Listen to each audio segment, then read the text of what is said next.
araw pinapapasok ngayon. Pero hindi naman 2 days a week. So, simulan na natin. Who you, Madriaga? Sinungaling ka, Madriaga. Naku, hindi ko mabuo yung pangalan nito.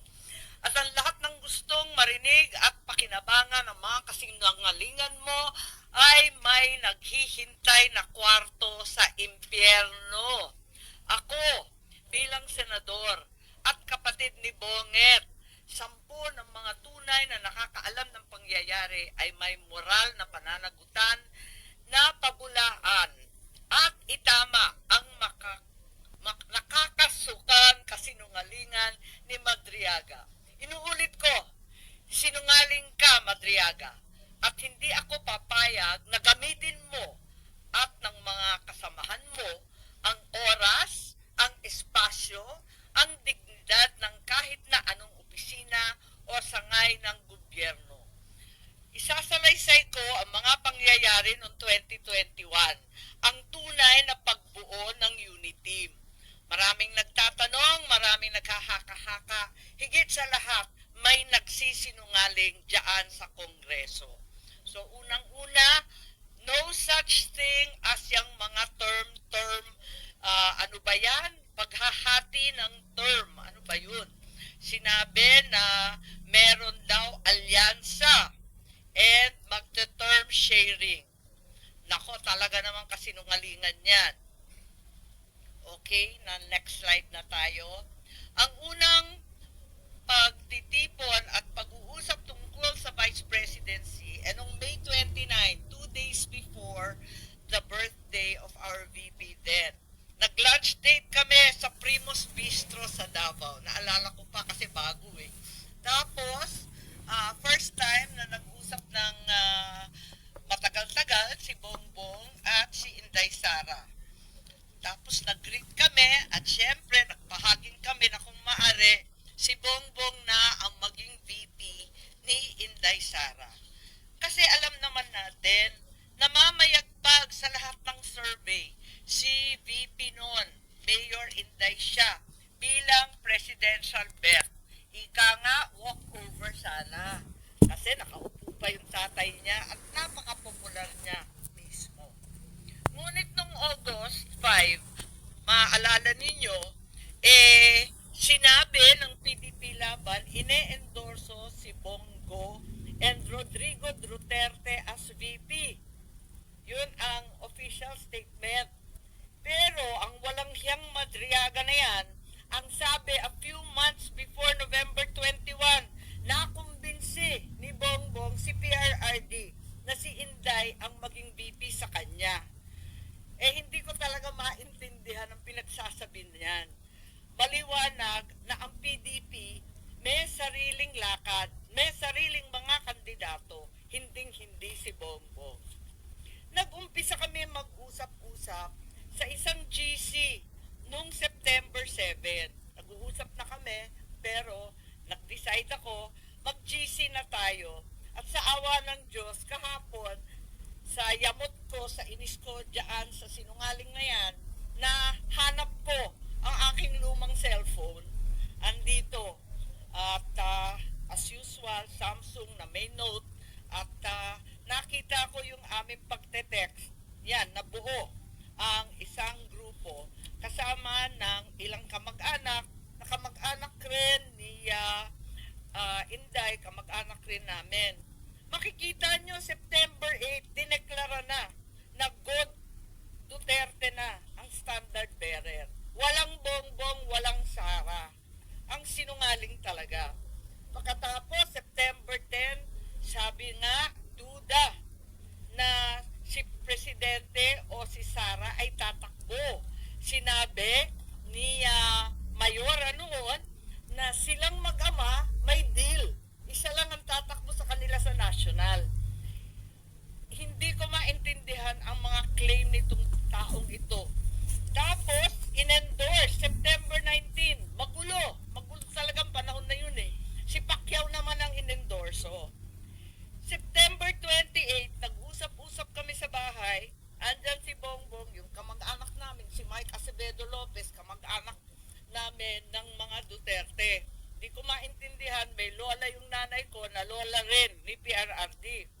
Ang sabi, Bongbong will file. Ako to, text ko to, nakita ko eh. He will file October 6 as instructed. Pero sana somebody will file as his VP. Kasi nakakatawa naman, walang katandem. Yun ang pinapaliwanag ko kay VP Sara Mayora noon. Still hoping you will run and he will slide down to VP ASAP. Ewan, ganon.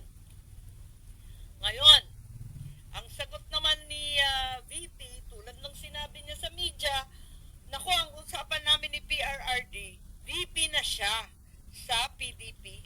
Ako, mayor na. At yun nga ang nangyari. The same day, VP Sara, then mayor, filed her COC as Davao Mayor. Diba nangyari yon? Pagkatapos, eto, October 6, si Bongbong nag-file candidacy for president at ang maliwanag, mag-isa lang siya. Kasi eto nga, inaasam-asam namin na si Mayora pa rin ang kanyang katandem. Pero itong Madriaga dyan sa Congress, sabi niya na si PRRD daw, sinabi sa kanya noong November 21 na si BBM tatakbo at si Sara ang VP. Anong kasinungalingan yan? October 6 pa lang nag-file na si Bongbong na mag-isa. Kaya magtataka ka talaga. Maalala po ninyo na nung pagkatapos noon, ayan na yung kay Bato. Maalala ninyo, bigla ang pinatakbo si Bato at para siyang seat warmer lang at ang inaakala ng tao si Bongo at saka si Presidente Duterte ang kanyang VP. Huwag nilang ginugulo ang kwento. Talaga naman, maliwanag to. Hindi ko maalala ito pagkat hindi ako sang-ayon. Ang nangyari sa October, pag-file ni Bongbong, pinatawag siya ng PDP sa palasyo. Yun ang totoo. Hindi yung sinasabi ni Madriaga na kaming magkapatid, pumunta kay PRRD para mag-term sharing deal. Walang ganon, walang alam si PRRD, kasi nungalingan yun. Ang nangyari, nung nag-file si Bongbong, tinanong siya ni PRRD, tatakbo ka ba? Tapos sabi niya, oo, nag-file na po. Nandun yung PDP, si Alcusi, si Bongo, si Medialdea yata. Wala ako Kasi ayokong pumunta si Bongbong. Sabi ko sa kanya, hoy, wag kang pupunta dyan. Sabi niya, nakakahiya naman ang nagpapatawag sa Pangulo. Sabi ko, kukuyugin ka lang ng PDP, pipilitin kayo. Wag ka nang pumunta. Tapos, napakiusapan yata at pumunta siya nung una. Second time, pumunta rin siya. Pinatawag na naman siya kung talagang ayaw niya. Dalawa lang option. Manatili siyang presidente, pero ang kanyang vice president si Bongo, ang buong cabinet hawak ni Bongo. Parang ganun yung kwento. Hindi ko maalala kasi yun nga, hindi naman ako sang-ayon dun sa pagpunta niya. Tapos, yung isang option, Bongo for president, si Bongbong na lang ang vice. Parang ganun ang pinag-uusapan ng PDP. Si Presidente, tinatanong ko si Bongbong, anong sabi naman ni PRRD? Sabi niya, wala naman sinasabi masyado, sinabihan na lang akong good luck kung tatakbo ka. Parang ganun. Sabi ko, umuo ka ba o hindi? Sabi niya, ano pang gagawin ko? Di umuo ka. Wala naman siyang ime. Later on, ang pagkasabi ng mga PDP, parang nagkasundo na daw sila ni Bongbong at naonse raw sila. Pero wala ako doon. Kwinento lang ni Bongbong, pagkatapos ng meeting niya, pumunta sa bahay namin. Ngayon, tuloy-tuloy, pursigido pa rin ako na si VP Sara ang maging katandem ni Bongbong. Kinukulit ko siya. Tapos, nung bandang October 27, kasi nga nabalitaan, na pinapatawag ng PDP si Bongbong, nagtatanong, sure ka ba na atras si BBM sa PDP talks? Ayan, andito sa telepono ko. Andyan, nakikita ba? Ayan. Oo nga, grabe sa media. Hindi ko naman iniinsulto yung PDP, pero tapos na yung mga salita-salitang ganyan. Tapos, ang sabi ni Mayora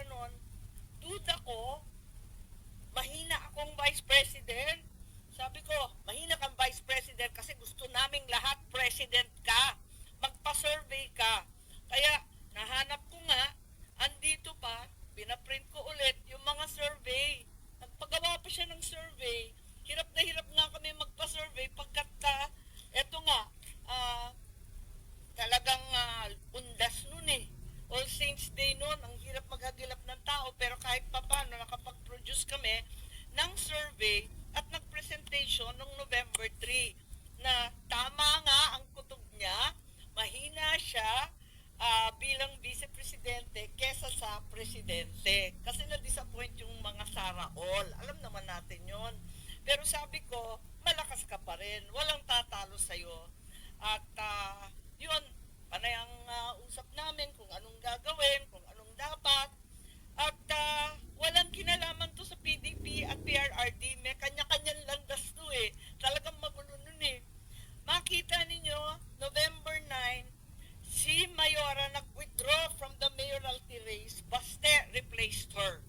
So hindi ko alam yung mga November 21 ng Madriaga na yan. Pagkatapos noon, makita ninyo ang ating vice-presidente nag-resign sa hukbong. Ayun, November 10 din yan.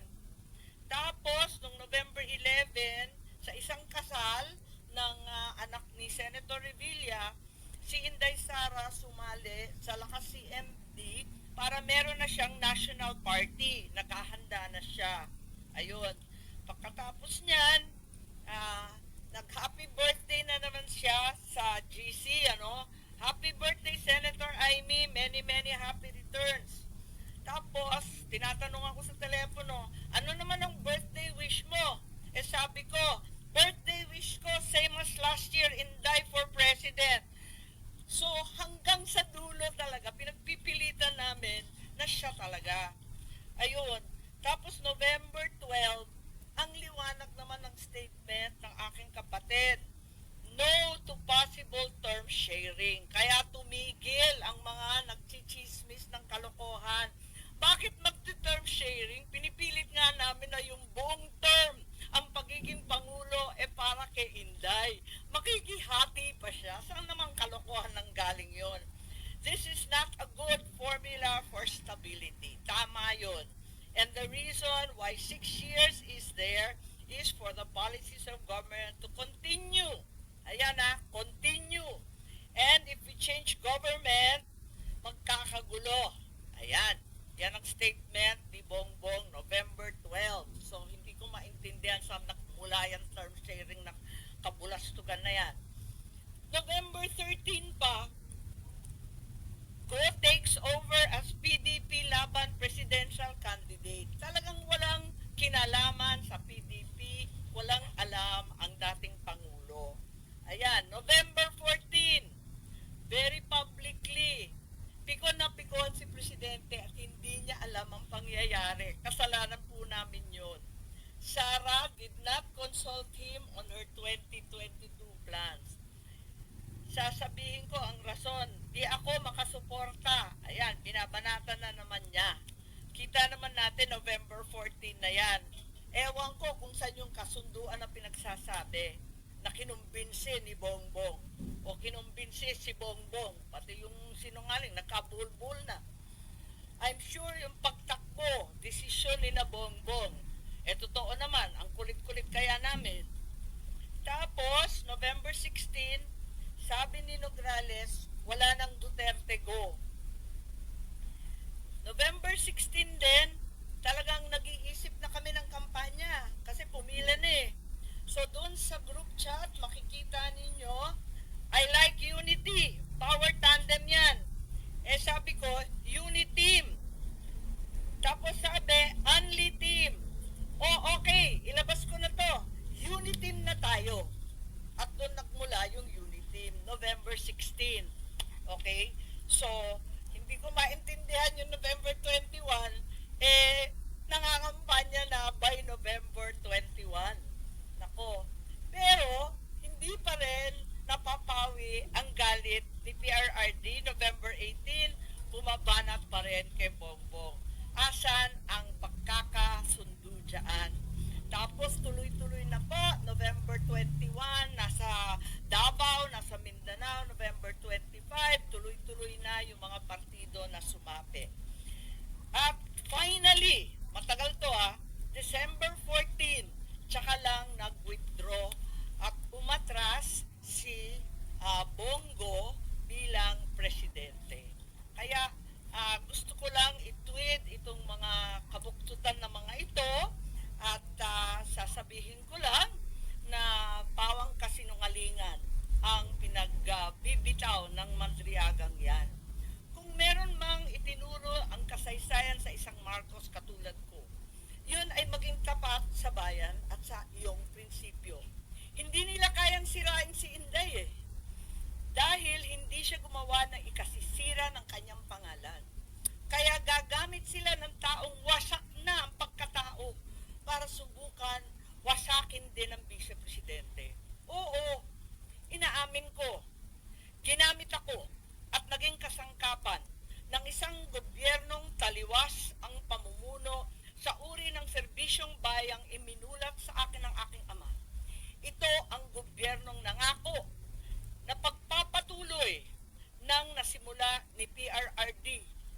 Presidente Rodrigo Roa Duterte.